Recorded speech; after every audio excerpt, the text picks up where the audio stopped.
بسم اللہ الرحمن الرحیم وبہ نستعین وهو خیر الناصرین ومعین۔ ناظرین اکرام، السلام علیکم ورحمۃ اللہ وبرکاتہ۔ ایک بار پھر آپ کی خدمت میں حاضر ہیں، آپ کے سوال ہمارے جواب کے عنوان سے۔ ہم آج کا پہلا سوال لے کے مولانا کی خدمت میں حاضر ہیں۔ اس سے پہلے السلام علیکم ورحمۃ اللہ۔ علیکم السلام ورحمۃ اللہ وبرکاتہ۔ سب سے پہلے اپنے ناظرین کی خدمت میں بھی تحفہ سلام عرض کرتا ہوں۔ السلام علیکم ورحمۃ اللہ۔ خداوند عالم سے دعا ہے اللہ تمام مومن و مومنات جہاں جہاں بھی ان کی جان مال عزت آبرو کی حفاظت فرمائے۔ الہی ناظرین، اگر آپ کا کوئی بھی سوال ہو تو آپ ضرور ہم سے رابطہ کریں۔ چلتے ہیں آج کے پہلے سوال کی طرف۔ قبلہ جی سرکار، پہلا سوال یہ ہے کہ سوال بہت اہم ہے، بہت ضروری ہے۔ سوال یہ ہے کہ دین کیا ہے؟ بہت عمدہ۔ دیکھیں، اگر دین کے بارے میں جاننا چاہتے ہیں، آج کا ہر نوجوان یہ تو جانتا ہے کہ ہم دین پر ہیں کسی نہ کسی، لیکن یہ جاننا ضروری ہے، ہمارے لیے کلیئر ہونا چاہیے۔ دین کی بیسک جو ہے وہ بہت ضروری ہے کہ ہمارے لیے کلیئر ہونا چاہیے۔ اور نوا فاؤنڈیشن کے اس پروگرام کا مقصد یہ ہے کہ جوانوں کے اندر ایک شوق، ایک ذوق پیدا ہو دین شناسی کا۔ جی تو دین کیا ہے؟ دین کے بارے میں اگر آپ دیکھیں گے تو دین جب بھی کوئی کسی چیز کے بارے میں پوچھا جائے تو دو جواب ہوتے ہیں اس کے، ایک لغوی جواب، ایک اصطلاحی جواب۔ لغت میں دین الطریق کو کہا جاتا ہے۔ طریق یعنی راستہ، راستہ وے۔ تو اب جو ہے وہ دین کیوں کہا گیا اس کو؟ اس لیے کہ انسان، اس کا مطلب یہ ہے کہ اپنی زندگی کو کس طرح سے گزارے، وہ راستہ کیا ہے۔ جی، زندگی کو مقصد تک پہنچانے کے راستے کو دین کہا جاتا ہے۔ اب یہاں پہ مسئلہ یہ ہے کہ کس راستے کے ذریعے سے ہم گزاریں زندگی اپنی۔ اب یہاں پہ اگر دیکھیں گے تو کہا گیا ہے کہ قرآن، اہل بیت علیہم الصلاۃ والسلام اور عقل کی روشنی میں جو انسان اپنی زندگی کو گزارتا ہے وہ سمجھ لیجئے کہ دین پر زندگی گزار رہا ہے۔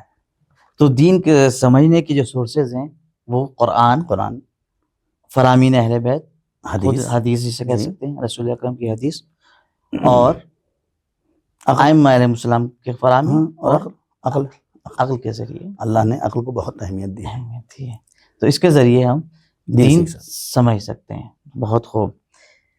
اب یہ سوال ہوتا ہے مولانا کہ علماء دین کے بارے میں کیا کہتے ہیں دین کو سمجھانے کے لیے؟ احسنت۔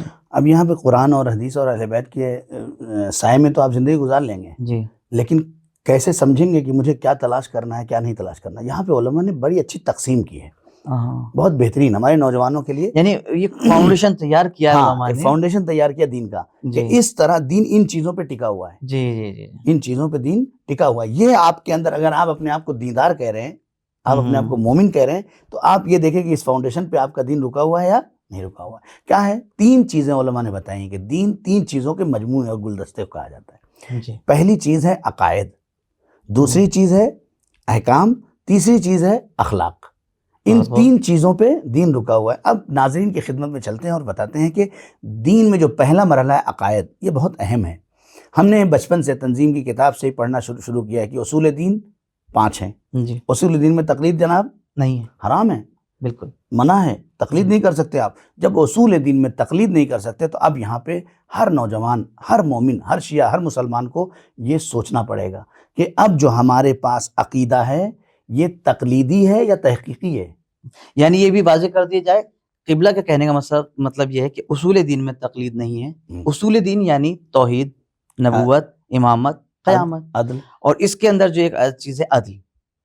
ان پانچوں چیزوں کے مجموعے کا نام بچپن سے سنتے آئے ہیں۔ جی، بچپن سے ہم سنتے آ رہے ہیں، توحید، عدل، نبوت، امامت، قیامت۔ اب یا کتاب میں پڑھا ہے، یا استاد سے سنا ہے، یا مولانا صاحب کی مجلس میں سنا ہے، یا کہیں سے سنا ہے، تو سن کے عقیدہ مضبوط نہیں ہو سکتا۔ یہ بہت اہم ہے۔ یعنی دین میں تقلید حرام ہے، یعنی دین کے اس حصے میں، اصول دین میں ہمیں تک ایک ایک چیز کو تحقیق کر کے ماننا پڑے گا۔ اگر توحید ہمارے اندر ہے تو تحقیق کے ذریعے ہونا چاہیے۔ عدل کو ہم مانتے ہیں تو تحقیق کے ذریعے سے، نبوت، امامت، قیامت کو ہم مانتے ہیں تو تحقیقی ہمارے پاس ہونا چاہیے۔ اگر یہ تحقیقی نہیں ہے، تقلیدی ہے، تو خداوند عالم اسے قبول نہیں کرے گا۔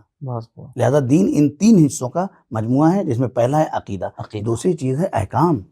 ایک نوجوان کے لیے خود نبی کریم کی حدیث موجود ہے کہ جو شخص بھی ہفتے میں ایک دن اپنا حلال اور حرام سیکھنے کے لیے نہیں نکالتا ہے وہ ہم میں سے نہیں ہے۔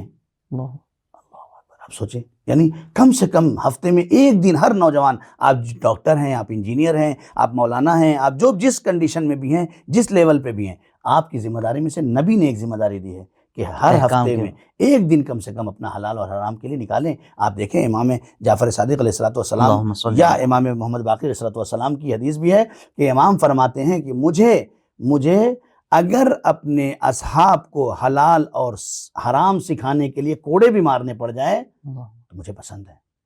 اللہ اکبر. یعنی حلال اور حرام کی اتنا زیادہ اہمیت دی گئی ہے دین میں. لہذا ضروری ہے کہ ہم اپنے حلال اتنے مسائل کو جاننا واجب ہے میرے نوجوانوں جتنا آپ کی زندگی میں حلال اور حرام کی شناخت کے لیے ضروری ہے. اگر ایک بات اور یہاں پہ غور طلب ہے وہ یہ امام فرما رہے ہیں ایک ہفتے کے اندر ایک دن آپ ضرور نکالیں. اگر آج کے دور پہ میں آپ غور کریں یہاں پر واقعاً ایک بات غور طلب ہے وہ یہ کہ امام کیا فرما رہے ہیں ہفتے میں ایک دن احکام کے لیے آپ نکالیے اور اس پہ اپنے احکام کے بارے میں غور و فکر کیجیے. سوچئے اگر آج کی دنیا اور آج کے معاشرے میں اور آج کے اس ٹائم پر جو گزار رہے ہیں اگر آپ غور کریں تو آپ کو حتماً ایک ہفتے کے اندر کوئی ایک ایسا مسئلہ ضرور مل جائے گا کہ جس کے اوپر آپ کو غور یعنی نیا اپڈیٹ روز کوئی نہ کوئی ایک نئی چیز نکل کے آ رہے ہیں. روز ایک نیا ہر ملک کا ایک نیا قانون نکل جاتا ہے. وہاں پر احکام میں یہی کہہ رہا ہوں اگر ناظرین جو ہے وہ الگ سے ٹائم نہیں نکال پاتے اپنے مسائل کو سیکھنے کے لیے تو جو ان کی زندگی میں درپیش آ رہے ہیں حد اقل کسی نہ کسی عالم سے اسے جڑیں. بالکل پوچھیں کہ بھائی یہ مسئلہ ہے میں اس کے لیے کیا کروں. یہی سیکھنا ہے.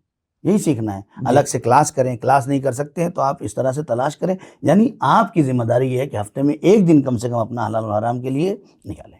اور نبا فاؤنڈیشن اس کے اوپر کام بھی کر رہا ہے. مسلسل کوئز لا رہا ہے. نئی چیزیں آپ کے لیے لے کر آ رہا ہے.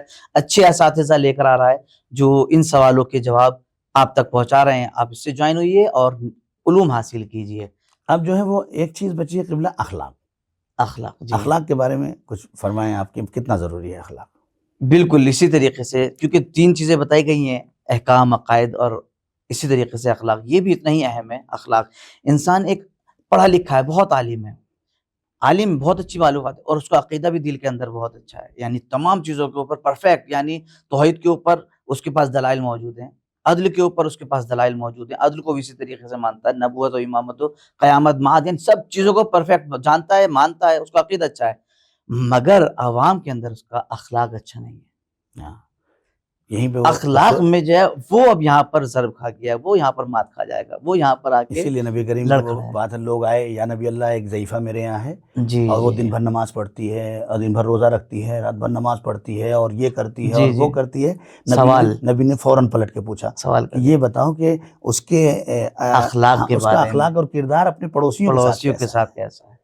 اور اخلاق کو آپ صرف ایک چیز نہیں سمجھے گئے. اخلاق معاشرے کے ہر فرد کے ساتھ ملتی بہت بڑا اس کا ایک دائرہ ہے. وسیع دائرہ ہے اخلاق کا. ہر قدم آپ اخلاق کے ساتھ ہے. آپ ایسے نہیں کہ آپ اخلاق کے بغیر ہر بہت ساری چیزیں ہیں.